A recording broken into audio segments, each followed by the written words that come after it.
las imágenes médicas, es decir, prácticamente todo sería de teledetección si nos restringimos estrictamente a la definición que hay dada. Habla de proceso, o sea, realmente las dos primeras definiciones hablan de lo que se llama proceso de teledetección. La segunda, la del USGS, ya focaliza más y se centra en la observación de la Tierra y hace referencia a la radiación, tanto la reflejada como la emitida por el objeto fundamental, que el objeto fundamental, en el caso de la definición de USGS, es la Tierra. Y por último, la tercera, que es la definición de la Sociedad Internacional de Fotogrametría y Teledetección.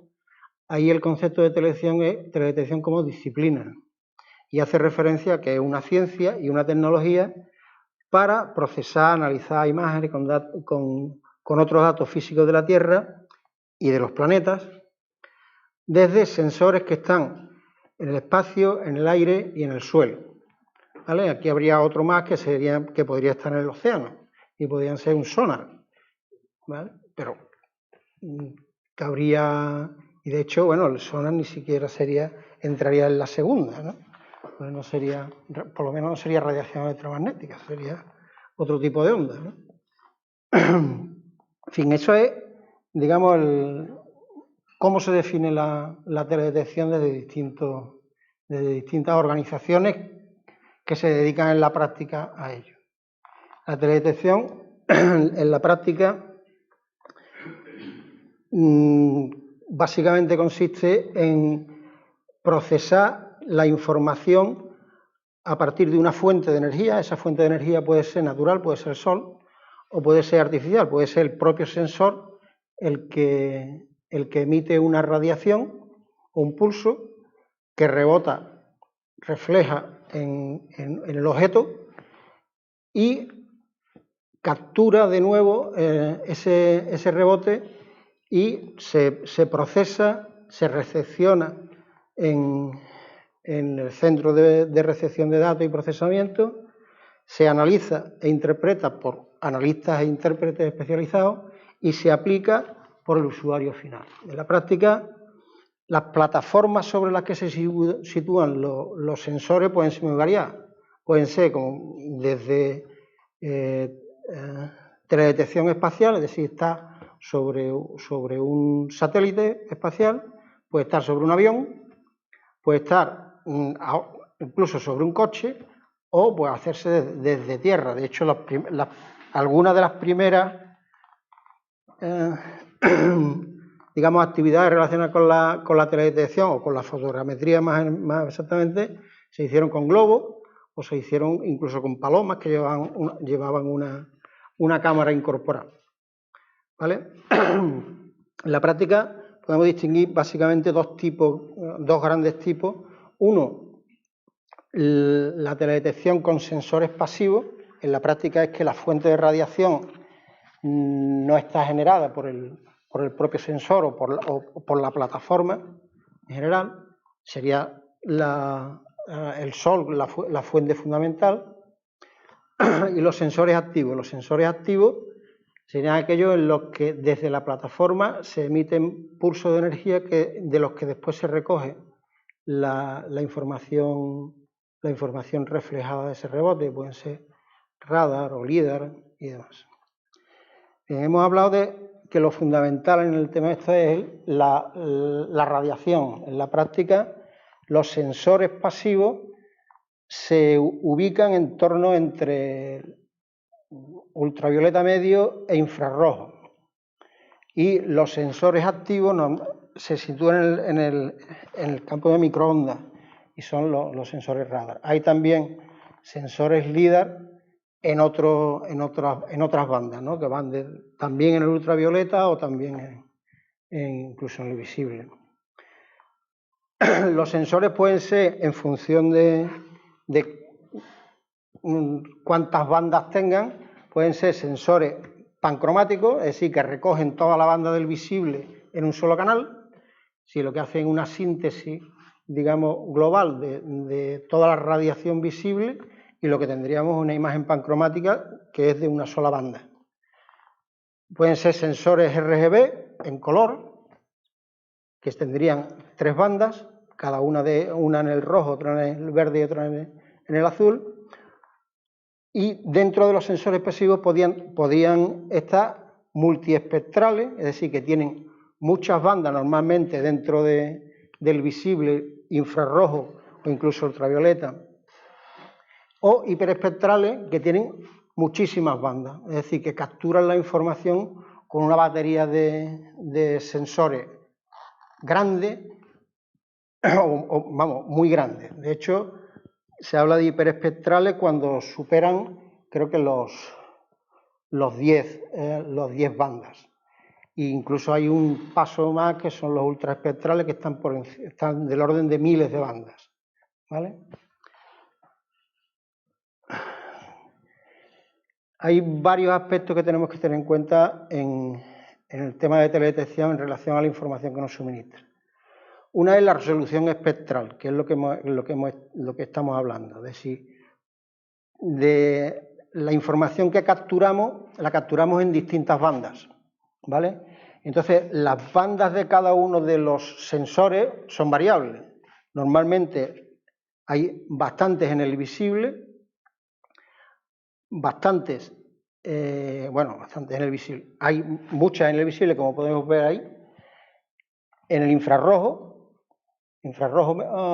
cercano, infrarrojo medio, incluso en el infrarrojo térmico, ¿vale? Que son las que están más a la derecha.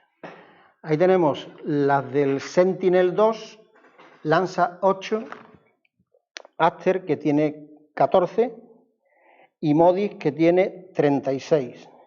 Hay algunos que tienen hasta 100 y pico, ¿vale? Entonces, de cada uno de esas bandas, lo que se obtiene es información integrada de cada punto del territorio.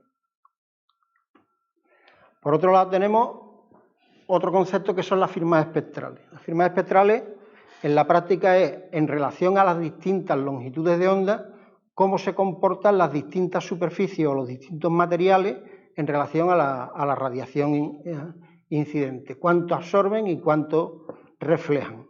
Pues esa variación en la longitud de onda, en cuánto reflejan en función de la longitud de onda para un material en concreto, se le denomina firma espectral, y de hecho es característica.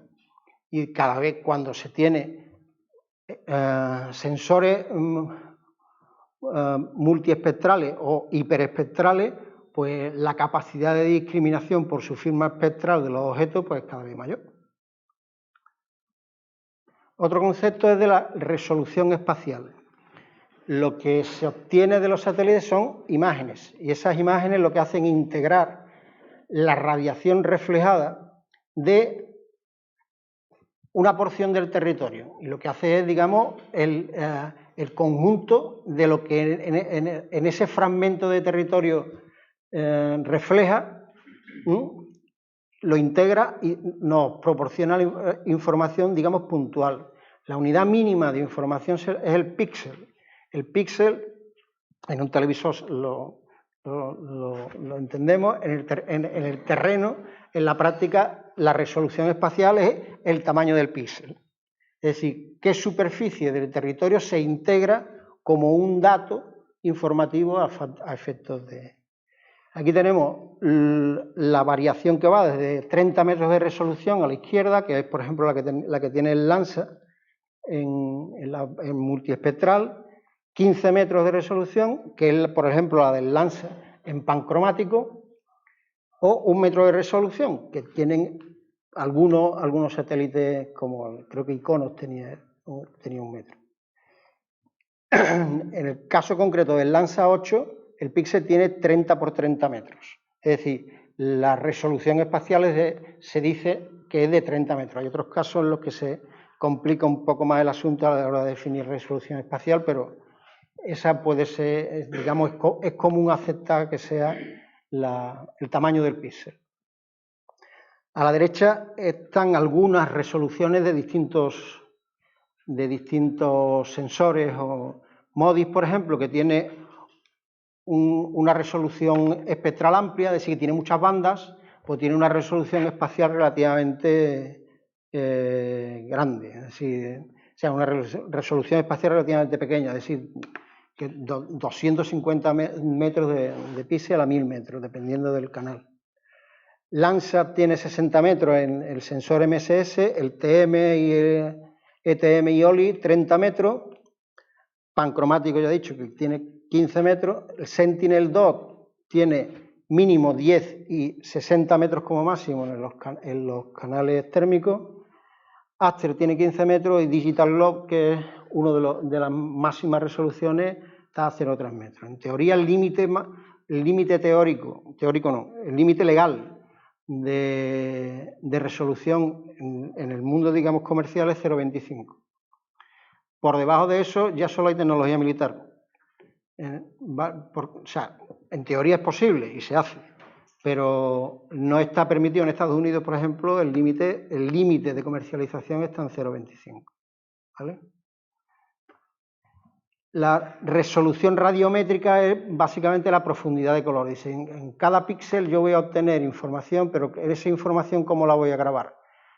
Si la grabo con un bit de información, pues su profundidad será de un bit y tiene solo dos niveles, o 0 o 1. Con 2 bits, 4 niveles. Y con 8 bits, 256 colores. ¿Vale? La mayor parte de los satélites, ya no, pero la mayor parte de los satélites anteriormente pues iban con 256 niveles por banda. Y ahora, bueno, pues se llegan hasta 16 bits por banda, ¿vale? Con lo cual, pues la profundidad, digamos, la profundidad de color, resolución radiométrica es grande. La resolución temporal es el tiempo que tarda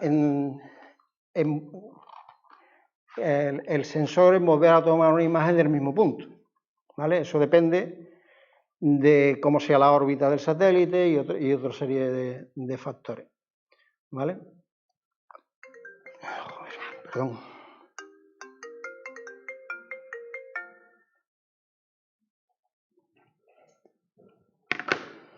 Meteosat, que es un satélite meteorológico, tiene 15 minutos de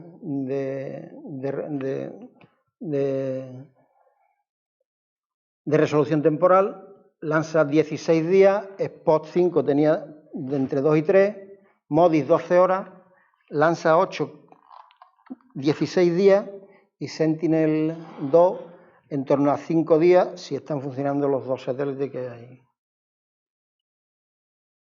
Vale. En la práctica, una imagen de satélite es una imagen que representa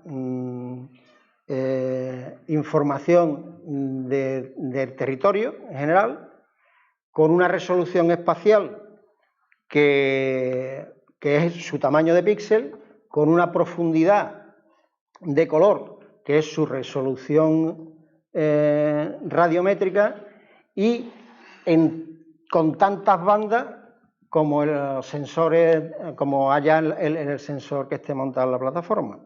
Con lo cual lo que obtendremos pues será distintas capas, que son las distintas bandas, con píxeles del tamaño de la resolución espacial de cada una de esas bandas. En R hay muchos paquetes que trabajan con temas de teledetección. Ahí están Raster, que es básicamente para el análisis y modelado de información geográfica en formato raster. GedalCubes, que es relativamente reciente y que es una evolución hacia la posibilidad de manejo de colecciones de datos y series temporales de imágenes, y que tiene, digamos, un avance notable sobre lo anterior y pretende, y vamos, en mi opinión será base para futuros desarrollos, porque es una estructura relativamente, bastante bien pensada. Y después hay otros que son o bien específicos de una materia o bien específicos de satélites, por ejemplo, Send2R es una herramienta que te permite la descarga de imágenes Sentinel para una zona determinada y demás. Lansa, pues para el manejo de imágenes Lansa, satélite también para el manejo de distintas fuentes de información que te facilita la descarga. RS Toolbox tiene bastantes utilidades que te permiten hacer cálculos y demás. RGIS-Tool también. MODIS específicamente para un satélite determinado, que es el MODIS. HSDAR para lo que hemos comentado antes de satélites hiperespectrales, tratamiento de la información hiperespectral, que tiene un modo de tratamiento distinto. Y RLIDAR para sensores de LIDAR. Vamos a hablar, como he dicho antes, me voy a centrar en 3 de estos paquetes. ¿Vale? Hay muchísimos otros y cada uno de ellos es un mundo, ¿no? Empezamos por el paquete raster. El paquete raster es un paquete genérico, no específicamente dedicado a imágenes de satélite. Lo que implementa son funciones básicas de datos geográficos que tienen representación raster. Y lo que permiten son lectura, escritura, manipulación, análisis y modelado de eso de información raster. La información raster, tenéis un grafiquito aquí a la derecha, lo que hace es que la información, digamos, del mundo real se traslada a una cuadrícula y lo que hay dentro de esa cuadrícula pues se digitaliza y cada una, eso es lo que llamaríamos píxel en una imagen, pues en otro tipo en cartografía raster, por ejemplo, pues lo que nos proporciona es un valor determinado para cada uno de los píxeles. Raster es un paquete que admite procesamiento de ficheros muy grandes. También da soporte a algunas funciones de tipo vectorial, es decir, de puntos, líneas y polígonos, y por eso depende del paquete SP, que es el que le da soporte a eso. Y es un paquete básico porque sobre él están construidos un montón de cosas adicionales, casi todo lo que tiene que ver con teledetección, salvo últimamente con el tema de GEDALCube, todo, incluso todo lo relacionado con tratamiento de imágenes georreferenciadas, tiene de fondo a raster, ¿vale? Raster define tres clases de objetos. Raster layer, que es la representación del raster de una sola capa. Raster stack, que es una colección de objetos raster layer con la misma extensión, resolución espacial, y que cada uno de ellos puede tener un origen distinto, o sea, pueden ser ficheros distintos que integramos dentro de R como raster layer, que es decir, que en la práctica lo que es raster layer lo que es, digamos, un puntero a las distintas fuentes. Y después raster brick, que raster brick en la práctica lo que es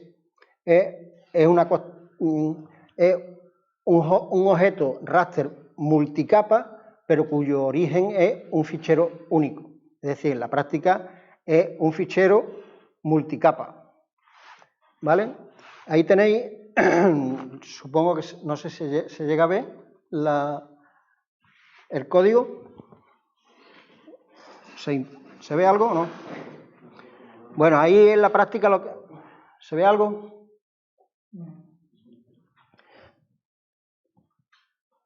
Bueno, ahí no lo sé, se trata de que se vea, si no se ve.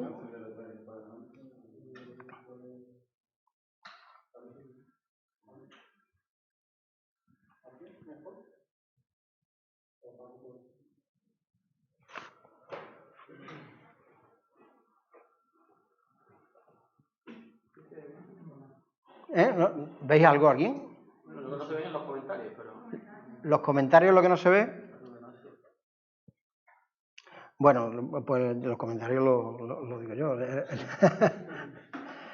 A ver, ahí lo primero que se hace es leer de un directorio todos los ficheros TIFF que hay, ¿vale? Para tener una colección. Es decir, esa es pues de momento es una colección de rutas a ficheros, en este caso ficheros TIFF. Y lo que hacemos es, en la línea siguiente ejecutable, lo que hacemos es, con el primero de esos ficheros, creamos un raster, ¿vale? Y lo siguiente nos muestra el objeto ya creado.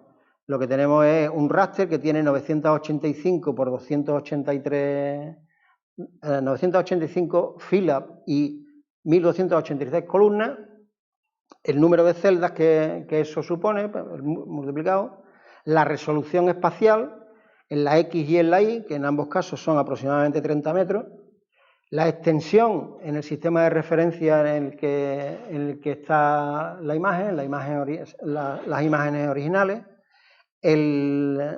la fuente de información de eso, que en este caso es una imagen Lansa. Bueno, el fichero se llama 2019 927 Lansa 8 B01, es decir, la banda 1 del Lansa 8 el día 27 del 9 de 2019 en la zona en la que estamos tratando. Y names, que es el nombre que le da a la capa, ¿vale? Ese es un nombre que se asigna automáticamente. ¿Vale? Así se crea un raster layer, conectándose directamente con un fichero. Un raster stack es una colección de raster, cada uno puede ser de su padre y de su madre, están cada uno en un sitio, y de hecho son ficheros distintos. Y aquí directamente lo que estamos haciendo es crear un raster stack a partir de la lista de los ficheros TIFF. Lo que le pasamos como parámetro a stack es la lista de ficheros, ¿vale? Entonces nos crea efectivamente raster stack, ¿vale? Que básicamente coincide en todas las propiedades, salvo los nombres, que ahora, bueno, y el número de capas. En la segunda línea, dimensiones, añade una dimensión adicional que es el número de capas, ¿vale? Y cada una de ellas está nombrada en names, que es otro de los atributos de la clase, ¿vale? Sí. Todos los ficheros, todos TIFF tienen la misma resolución. Todos provienen de la... Sí, sí. Cuando él hace... En este caso sí. En este caso sí. Y luego he visto que la proyección la lee del TIFF. Sí, porque es un GeoTIFF. Ah, vale. Es un GeoTIFF que tiene ya la información. Sí, sí, de hecho, vamos, es una descarga, son descargas de imágenes de un día del Lansa. Claro, está en formato GeoTIFF. ¿Vale? Vale, arriba hemos creado un raster stack, abajo, una vez que ya tenemos el stack, podemos crear un brick. Básicamente lo que decimos es que con el stack que acabamos de crear, ahora haces un brick. Consecuencia de eso es que ahora lo que tenemos es un nuevo fichero que contiene 9 capas, ¿vale? Y por eso está recuadrado en rojo, que la fuente de información ahora es otra. ¿Por qué? Porque acaba de crear un temporal en el que ha construido un fichero multicapa, ¿vale? Ese fichero contiene las 9 capas que antes estaban por separado en el stack, ¿ok? ¿Carga todo de memoria? En este caso lo ha cargado en un temporal. Ahora mismo lo tiene... O sea, no, si estuviera... tiene que estar en un fichero externo, ¿vale? La fuente es esta. Lo pasará a memoria en el momento que tú quieras operar con él, ¿vale? De momento lo que tiene es un puntero diciendo allí donde está esto, ¿vale? Y estas son sus características. ¿No puede entender mal en el stack? ¿Es la misma zona pero son distintos cuadrículas en el espacio? Un stack podría ser de distintas zonas, ¿vale? Es simplemente una colección. ¿Y el brick sí que es la misma zona? El brick, la diferencia entre stack y brick es que stack pueden ser distintos ficheros y un brick es un único fichero multicapa.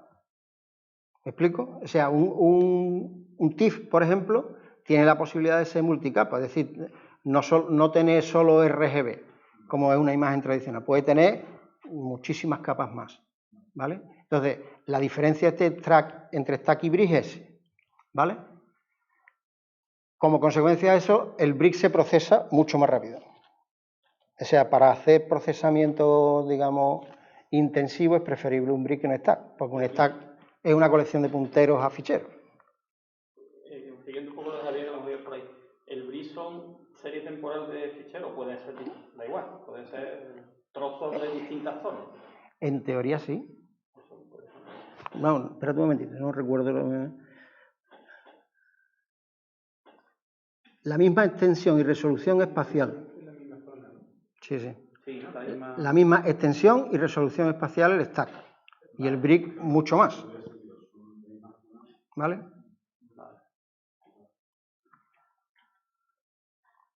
Ok. Bueno, hemos visto, digamos, los tres objetos fundamentales que maneja Raster.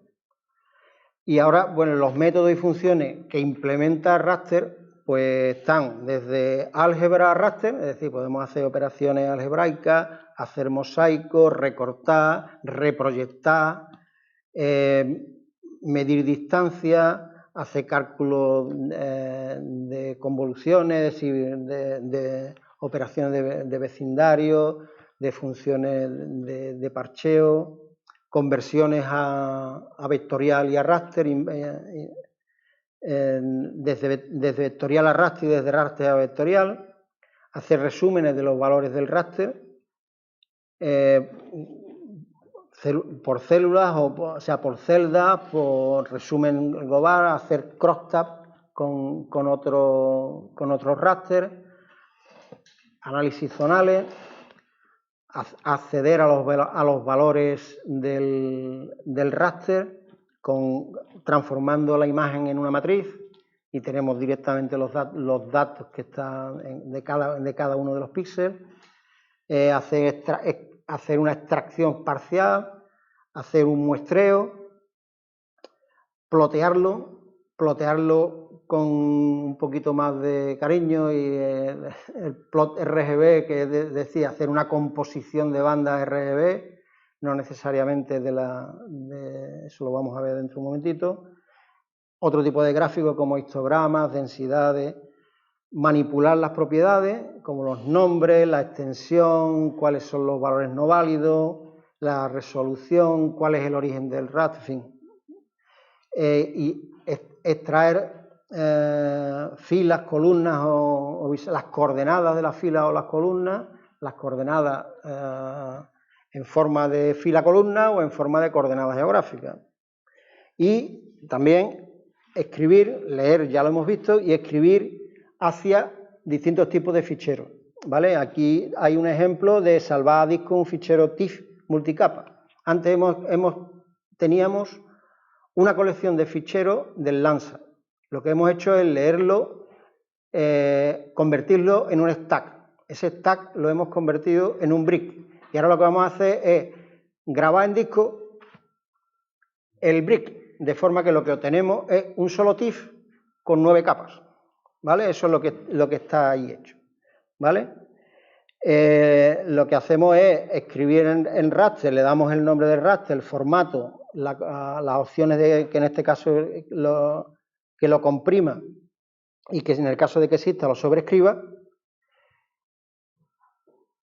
Y ahora lo que hacemos es el que anteriormente era nuestro BIC, le cambiamos el origen, machacamos el anterior, que estaba, como recordáis, apuntando a un temporal, pues ahora ya sabemos dónde está.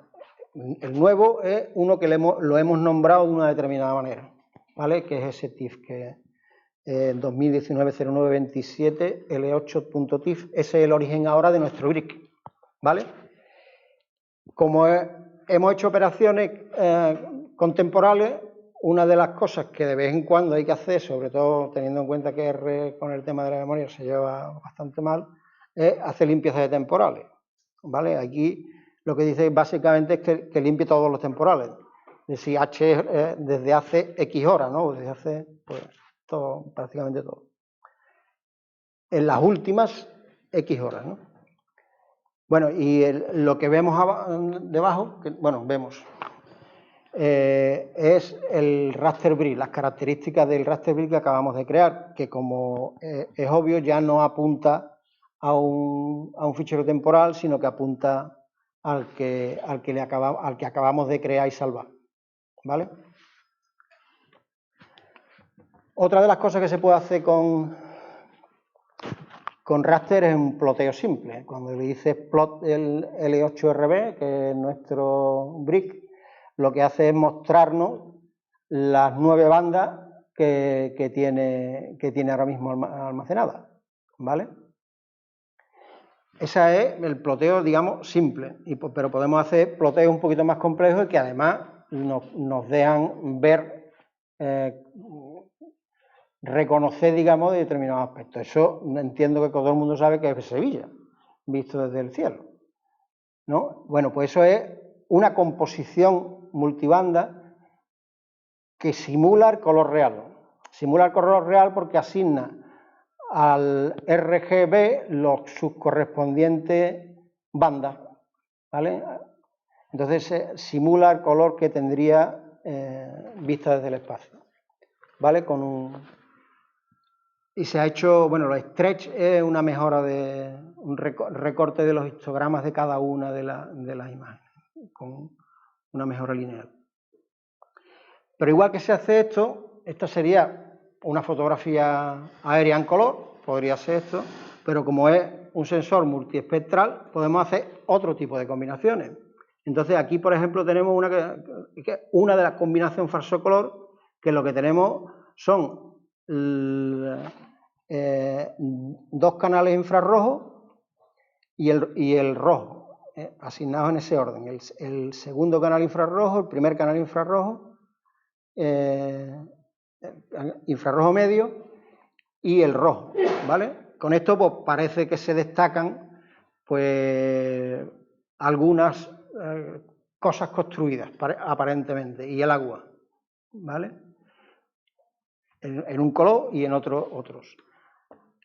Este 543, que es infrarrojo cercano, rojo y verde, lo que destaca en rojo son zonas que están con cubierta vegetal fotosintéticamente activa, ¿vale? Entonces se ve, destaca, digamos, en rojo la vegetación, la cubierta de vegetación que está más activa. Aquí otro tipo de combinación que con los 2 canales del infrarrojo medio y el infrarrojo cercano, próximo. Otra combinación. Otra.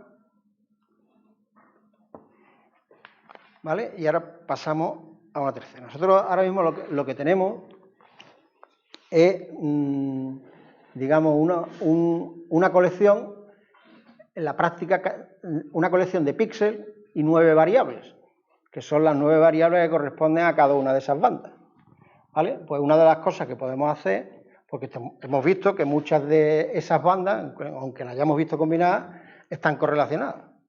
Si están correlacionadas, podemos extraer la información más relevante de esa mediante un análisis de componentes principales, ¿vale? Eso es lo que aquí está hecho. Lo que hacemos es hacerle un análisis de componentes principales al brick, transformándolo previamente en una matriz, ¿vale? Si vemos, las 3 primeras componentes principales, supongo, las 3 primeras componentes principales que aquí no puedo, ¿sí? Aquí tenemos que alcanza la tercera el 95,5% de la varianza total del conjunto de datos, lo cual significa que con 3 componentes que tenemos casi toda la variabilidad recogida, ¿vale? Entonces lo que vamos a hacer es quedarnos con esas 3 componentes principales y le vamos a asignar, lo que vamos a hacer es asignarle, o sea, crearnos un raster con las combinaciones lineales que son las 3 primeras componentes principales, ¿vale? Con eso lo hacemos con el predict de raster, que también existe, y que aquí lo que le decimos, el modelo que vamos a utilizar.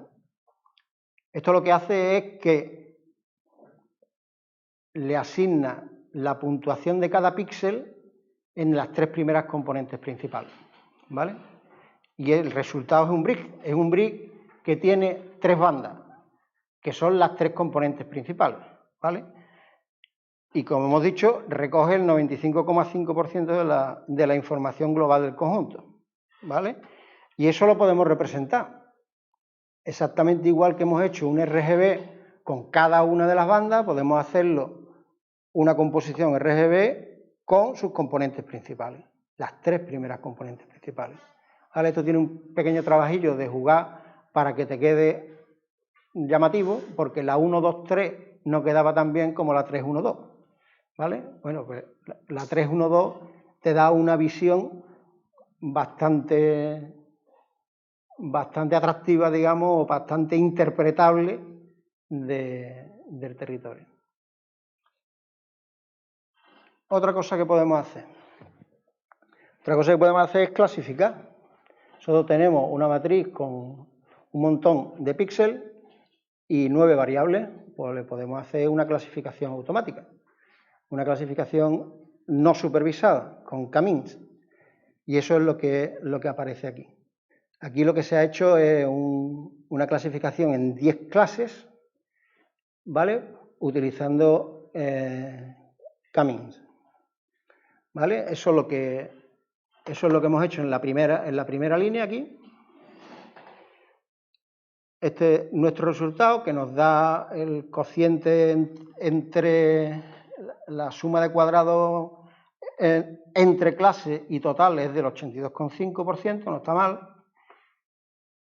Tenemos un raster de base, que hemos cogido la primera banda del brick, y ahora lo que hemos hecho es sustituir los valores de esa banda, es decir, nos hemos traído toda la información, incluso los valores, lo hemos replicado en una nueva capa.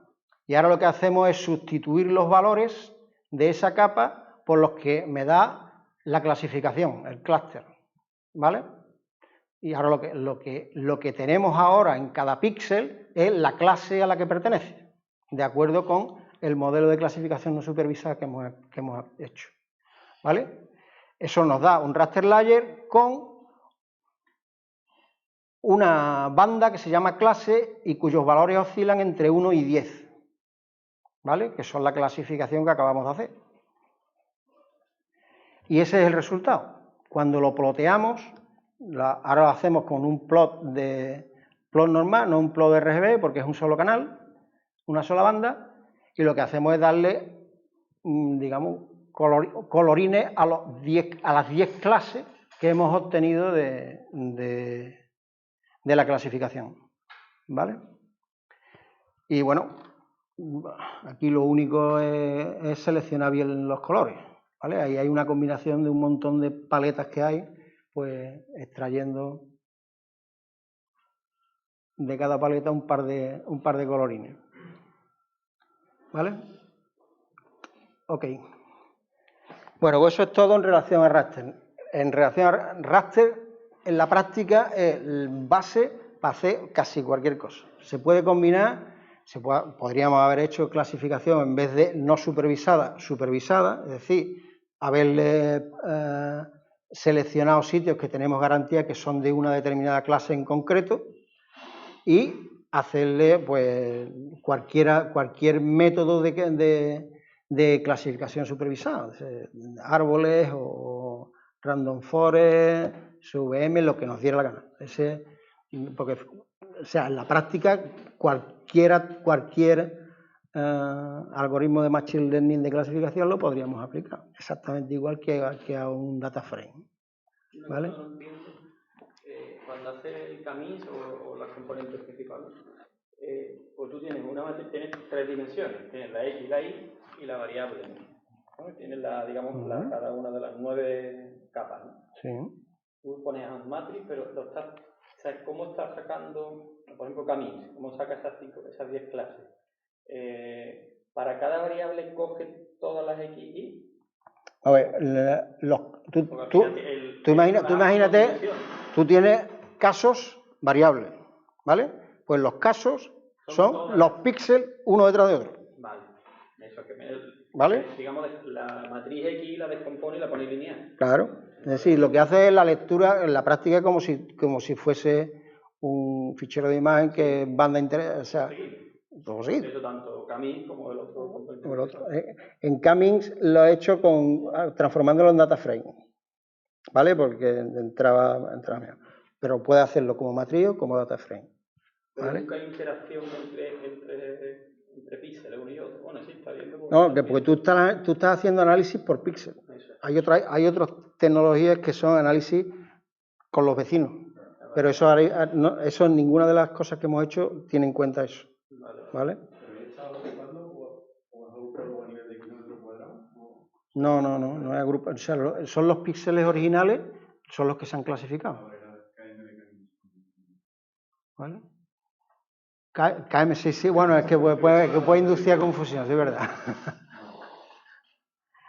Bueno, el otro es el paquete GedalCube, que este es relativamente reciente y supuestamente surge de la necesidad de que todos los analistas que se dedican a esto, pues lo que hacen es, si parte exclusivamente de cada uno de los objetos de raster layer o raster brick o lo que quiera que sea, les falta, pues, porque ellos se manejan con colecciones enormes y además con series temporales de esas imágenes. Entonces, esto lo que hace es facilitar, digamos, el procesamiento de grandes volúmenes de información, de colecciones y series temporales de imágenes de satélite, ¿vale?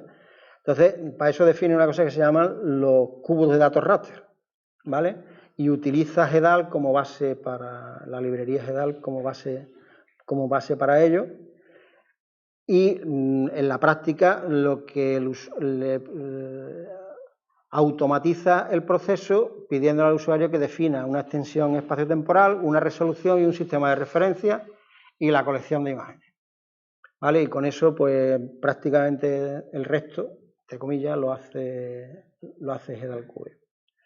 Las funciones que implementa, pues implementa reducción en el espacio y en el tiempo, expresiones aritméticas, es decir, álgebra del mapa, en este caso álgebra incluso de colecciones, agregados focales, es decir, convoluciones, en este caso en el tiempo, filtrado por espacio, por tiempo, por banda y exportación entre a NetCDF o GeoTIFF y ploteos, ¿vale? ¿Cómo se crea una colección? Pues una colección se crea con una colección, ahí no lo he puesto, pero bueno, files es una lista de ficheros, ¿vale? Igual que teníamos antes. Hay una serie de patrones previos que ya están preestablecidos en GedalCube, de forma que, por ejemplo, L8SR hace referencia a un esquema de información relacionado con Landsat 8. Es decir, que hay, digamos, inteligencia incorporada en el sentido de que ya sabe que son Landsat 8 y que hay determinados metadatos, hay una serie de información si los ficheros son originarios de Landsat 8, ¿vale? Entonces lo que le está diciendo es dónde están los ficheros, a qué esquema pertenecen y dónde quiero que los ponga, ¿vale? Esos son los parámetros que le estoy pasando, ¿vale? Y L8DB es una base de datos en SQLite, ¿vale? Entonces, al final lo que tiene, cuando almacena, pues son referencias y metadatos, ¿vale? De la información, es decir, hasta que no hay que hacer algo con la información para presentarla, lo único que tiene son punteros a dónde están las cosas, ¿vale? Y solamente en el momento en el que haya que hacer uso de la información, se hace uso de la información. Vale, aquí hemos visto una colección, que se crea una colección de imágenes y aquí lo que lo que estamos creando es una vista del cubo. El cubo ya está creado y ahora lo que queremos es una vista del cubo. En este caso, lo que está diciendo es una vista del cubo en baja resolución de x de y a 1000 metros, ¿vale? Lo que le está diciendo yo quiero un quick look de la colección y porque quiero ver si me quedo con unas o con otras, ¿no? Pues lo que está haciendo es a baja resolución ver cuáles son las imágenes que le puede interesar y hace una colección con ella. Agrega con la mediana y hace, bueno, el resampleo lo hace bilinear, es decir, que no es vecino más próximo y otras técnicas también las hay de resampleo. Otra vista del cubo es, en vez de hacer baja resolución, ahora lo que quiero es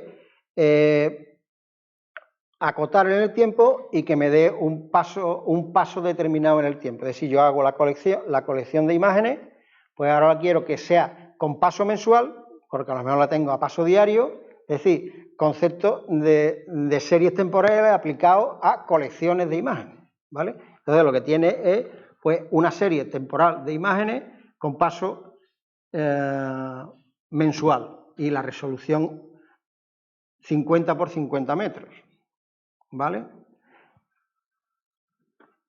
Y por último, desde Alcube podemos encadenar cosas. Una vez que tenemos hecha la vista del cubo que queramos, pues podemos hacer cálculo. En este caso se está calculando un índice muy frecuentemente utilizado, que es el NDVI, que es el índice de vegetación normalizado, ¿vale? Que es un cociente entre bandas que lo que hace es destacar, digamos, la vegetación más en mejores condiciones o más fotosintéticamente activa, ¿vale? Entonces, pues la muestra en la zona, ¿vale? En la práctica se está aplicando a todos los píxeles un cálculo. Selecciona, así, tiene mucho que ver con la forma de procesar con tidyverse y demás, ¿no? ¿Vale? Es decir, selecciona, aplica una función que reduce el tiempo y plotea, ¿vale? Ok. Bueno, el Alcube, lo mismo que el raster, las posibilidades que ofrece, no ya porque tenga mucha funcionalidad, sino porque construye una infraestructura de datos con la que se puede construir por encima lo que nos dé la gana, ¿no? De hecho, con raster se pueden hacer muchísimas cosas. Raster, con el resto de R, se puede hacer infinitas cosas, y con esto, pues lo que podía hacer con el modelo raster, ahora lo puede hacer con el modelo raster temporales, ¿vale? Y colecciones temporales y series temporales de imágenes. Bueno, el paquete último que vamos a ver es CentOR. CentOR en la práctica es uno de los que hay para acceder a los repositorios de imágenes, que hay un montón de imágenes que tiene acceso público, entre otras a Sentinel-2, que son imágenes de muy buena calidad, muy buena resolución, tiene hasta 10 metros de resolución, y con una frecuencia de paso notable, llega a 5 o 10 una imagen, con lo cual la utilidad que puede tener Sentinel para muchas aplicaciones es brutal, ¿no? Entonces, tener alguna herramienta que te facilite el acceso y el preprocesamiento de la imagen, no está mal tenerla, ¿no? Porque si lo pretendes hacer a pelo mano a mano ancha, pues es jodido, ¿no? Entonces esta además tiene una interfaz gráfica. La interfaz gráfica está hecha con Shiny, entonces pues tiene un aspecto, bueno, muy agradable, ¿no? Entonces pues ahí selecciona el tipo de producto, es decir, en la primera etapa, que es la selección del producto, pues elige el tipo de el tipo de procesamiento, el producto y los sensores que quieres descargar. Las opciones Safe es el formato en el que originalmente están las imágenes Sentinel, ¿vale? Es un formato relativamente complejo y que en el fondo lo que hay es JPG 2000, es decir, la imagen está grabada en JPG 2000. Y bueno, pues eso tiene sus inconvenientes desde R, pero bueno. Entonces, con este tipo de procesamiento, pues, con este tipo de herramienta, pues te facilita el acceso notablemente, ¿no? Bueno, las opciones en origen, elegir qué zona te quieres descargar y cuál es el intervalo temporal, las opciones de procesamiento que quieres, si quieres sobreescribir y tal, los directorios en donde vas a almacenar un tipo de cosa y otra, en fin. Te puede hacer directamente el cálculo de un montón de índices, directamente, es decir, se hace, digamos, el procesamiento y te puede calcular un montón de índices al mismo tiempo que, o sea, realmente está haciendo toda la cadena de procesamiento desde la descarga, el pretratamiento y el cálculo de algunos de los índices. Los directorios en donde se van a almacenar la información. Todo esto, además, tú después esto, que lo puedes hacer de forma interactiva, lo puedes salvar en un fichero JSON, que después puedes editar o puedes construirte el programita que quieras para hacerle todos los cambios que quieras y procesarlo sin una interfaz gráfica, sino ponerlo en producción o cualquier cosa por el estilo más, digamos, más procesable por máquina, ¿no? Pues eso es todo lo que yo iba a contar. Así que...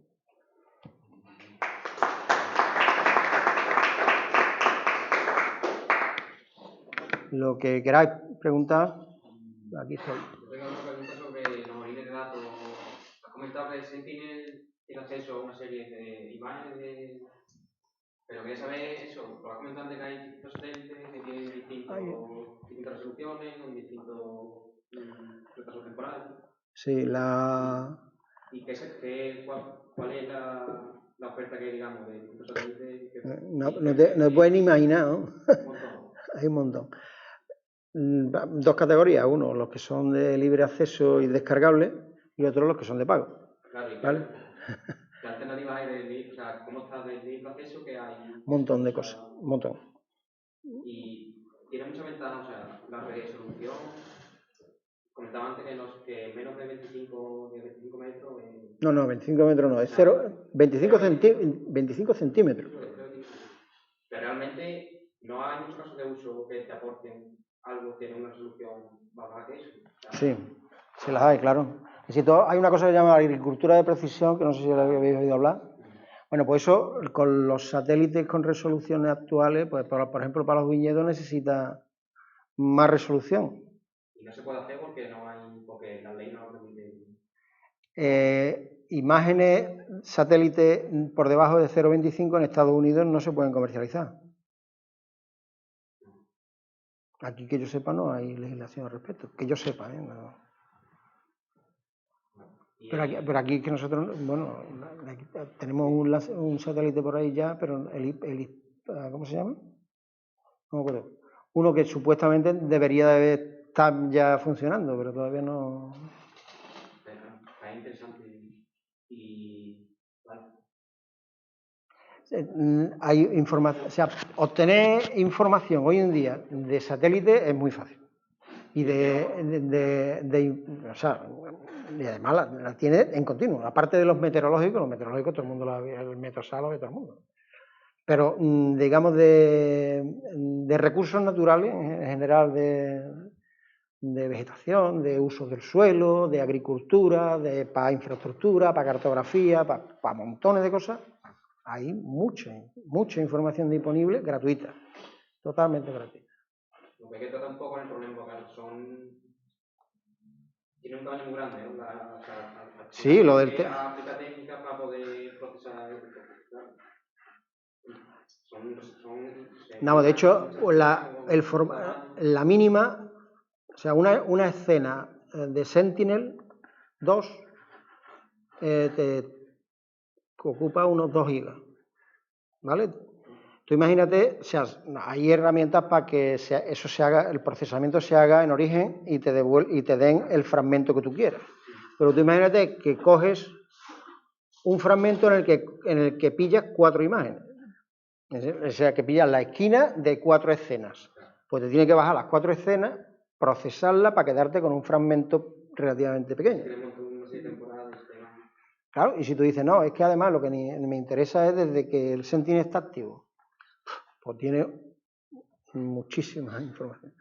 Hay incluso la Agencia Espacial Europea tiene muchísima información para aprender y también de recursos para que tú hagas todo tu procesamiento en una máquina virtual que ellos te ponen. O sea que tú puedes contratar, entre comillas, no porque no pagas, puedes coger una máquina virtual que está al lado de donde están los servidores, o sea que digamos el tiempo de transmisión desde donde está la información hasta donde tú la estás procesando es relativamente pequeño, y entonces puedes hacer el procesamiento ahí, y hay procesadores en cloud, hay de un montón de empresas que lo están haciendo ya, es decir, que tú realmente, o sea, lo puedes hacer tú, ¿no? Pero que hay sitios donde tú puedes utilizar muchas herramientas distintas para hacerlo. Una de ellas es la que te digo, la de la ESA, que tiene, y lo que te da es una máquina virtual Linux, un Ubuntu, y con una serie de herramientas, entre otras R, para que tú proceses lo que tú consideres conveniente. Yo diría que hay retos, ¿no? Hay retos para incentivar el uso de los datos, ¿no? Incluso abren ventanas para decir, se abren retos y la empresa que saque un producto incluso la apoya, te financia, ¿no? Porque ellos quieren que se use esta información, ¿no? De hecho hay retos ahora mismo, bueno, ya creo que ha acabado el plazo, pero hay retos para proponer cosas, para hacer... o sea, de hecho hay un montón de plataformas, todas tirando de Sentinel, porque... Copérnico es Sentinel, ¿no? Copérnico es el programa, el programa de donde está más global. Maneja todo, pues, Sentinel. Sentinel satélite, es un satélite. Sí. Y bueno, hay más satélites, muchos más.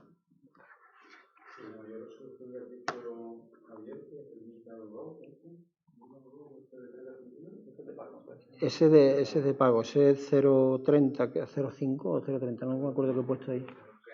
¿Qué resolución hay? Pues 5 metros hay. 5 hay. Sí. Creo que hace 3 años estuve en un trabajo de máster de un alumno de matemáticas que también tenía una curiosidad de matemática, hora de ciencia de marca y hecho máster en matemáticas. El caso es que utilizando imágenes por satélite había estudiado la composición de las poblaciones de plancton y fitoplancton de los océanos de la Tierra, y entonces había estudiado una serie de parámetros, entre ellos la resiliencia ante factores como cambio climático, etcétera. La verdad es que está muy interesante. Aplicaciones, yo creo que tienen mucho potencial. La Agencia Espacial Europea, el Sentinel. La ESA. La que puse la primera definición, pues esa.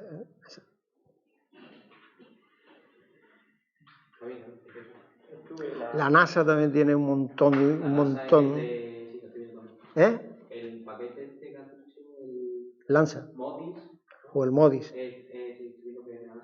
La semana pasada en Washington, con el Banco Mundial, y bueno, estaban presentando proyectos, y hubo una gente que presentó un proyecto de análisis de imágenes satelitales para localizar zonas donde implantar microredes, ¿no? Microredes para incentivar el acceso a la electricidad. Entonces, se conectaban, localizaban una zona de interés y mediante deep learning estudiaban los sitios óptimos para poder potenciales para Y todo con eso, con esto, y luego, claro, tú te trabajas la imagen y ahora puedes hacer procesado con redes neuronales. Voy a aplicarle lo que quiera en la práctica.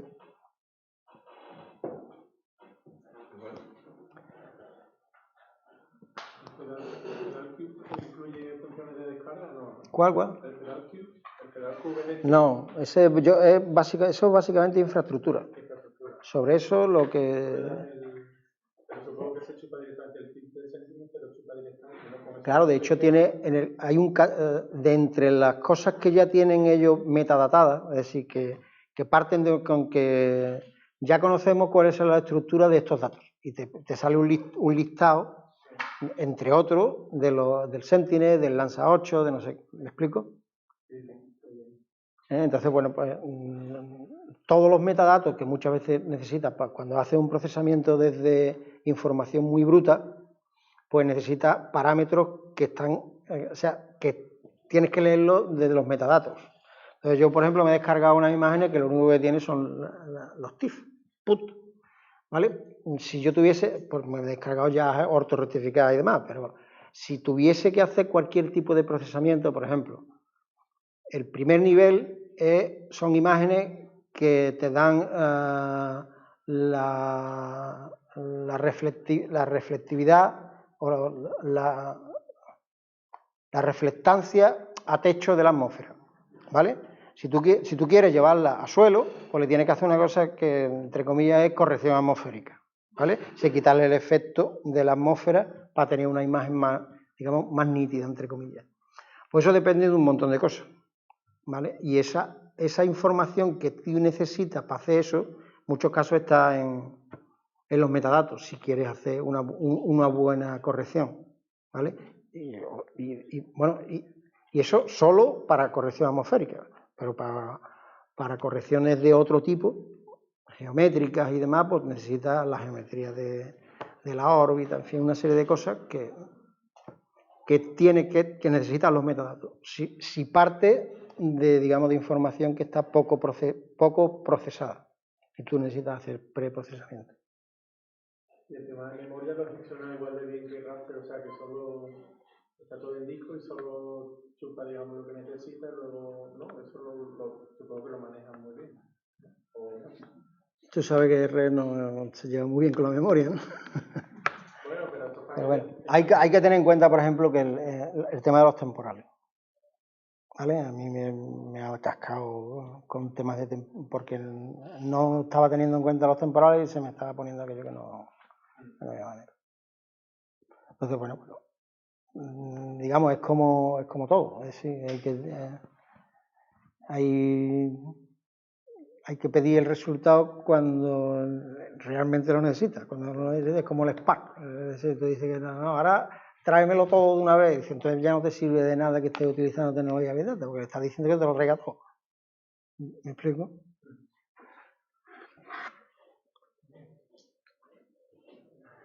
Okay. Pues, muchas gracias, Jerónimo. Vamos a invitarte a una cervecita. Venga. Y